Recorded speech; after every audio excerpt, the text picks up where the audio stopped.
નમસ્કાર વિદ્યાર્થી મિત્રો, વર્લ્ડ ઇન બોક્સના ડિજિટલ પ્લેટફોર્મ પર હું કૃતાર્થ વાઘેલા આપ સૌને આવકારું છું. દોસ્તો, આપણી પરીક્ષાની તારીખ આવી ગઈ છે. આપણને સૌને ખ્યાલ છે કે ભાઈ 9મી એપ્રિલ આપણી એક્ઝામ છે. તો આ પરીક્ષાના ભાગરૂપે જેટલા પણ આપણા માટે ઇમ્પોર્ટન્ટ કરંટ અફેર્સના મુદ્દાઓ છે, યોજનાઓ ઇમ્પોર્ટન્ટ છે, એ બધા જ લેક્ચર, બધી જ બાબતો અમે તમારા સુધી પહોંચાડતા હોઈએ છીએ.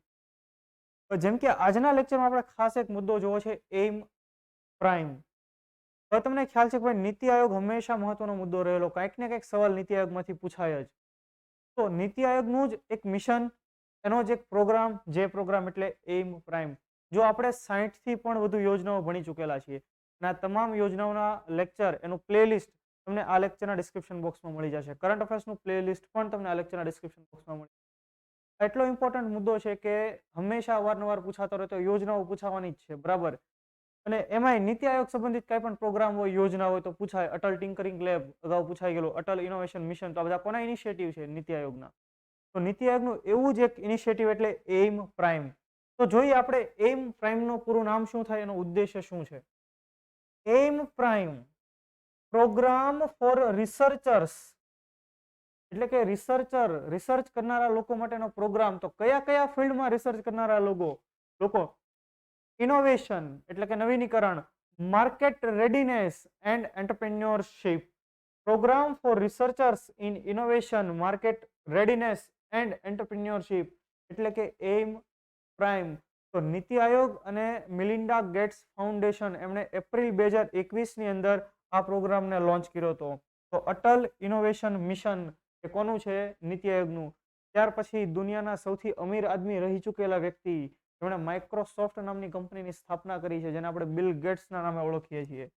તો બિલ ગેટ્સ અને એમના પત્ની મિલિન્ડા ગેટ્સ, એમના નામ ઉપરથી એક જે ફાઉન્ડેશન ચાલે છે, Bill and Melinda Gates Foundation, તો એમણે આ પ્રકારનો એક ખાસ program, AIM PRIME program launch કર્યો એપ્રિલ 2021માં.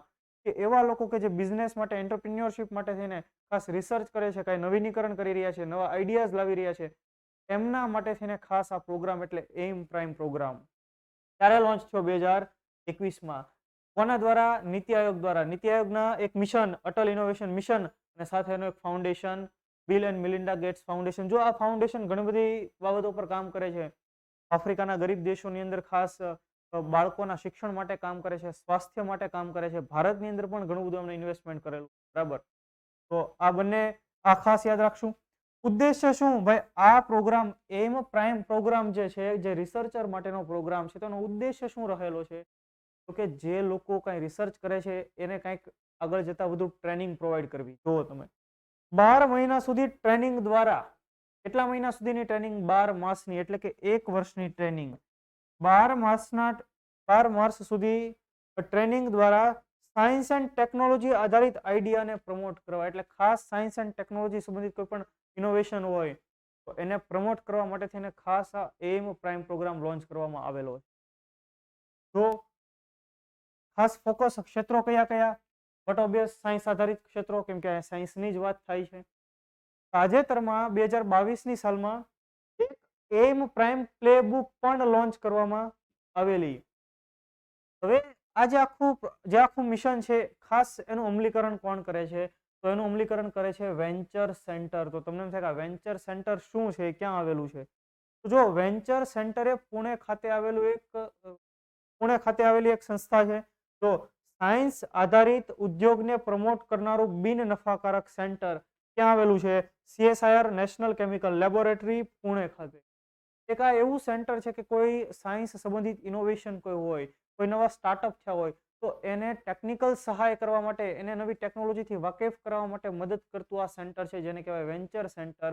ને એ આ અટલ જે એઇમ પ્રાઇમ જે મિશન છે, બરાબર, અટલ ઇનોવેશન મિશન અને એનો પ્રોગ્રામ પ્રાઇમ પ્રોગ્રામ, એના અમલીકરણ માટે થઈને ખાસ કામ કરી રહ્યું છે વેન્ચર સેન્ટર, જે ક્યાં આવેલું છે? પુણે ખાતે. તમને એઇમ પ્રાઇમનો અર્થ ખબર પડી, એનો મતલબ ખબર પડી. તો કે હા, આપણે જોયું કે રિસર્ચ કરનારા લોકોને ખાસ કરીને કયા ફિલ્ડમાં?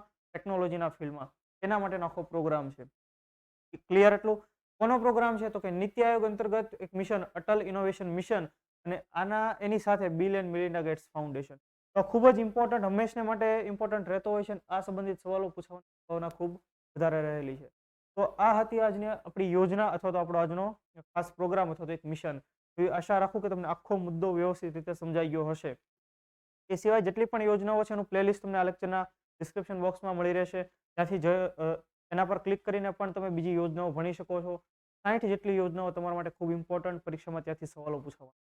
ક્લિયર? તો ફરી પાછા નેક્સ્ટ લેક્ચરમાં મળીએ. જય હિન્દ, ભારત.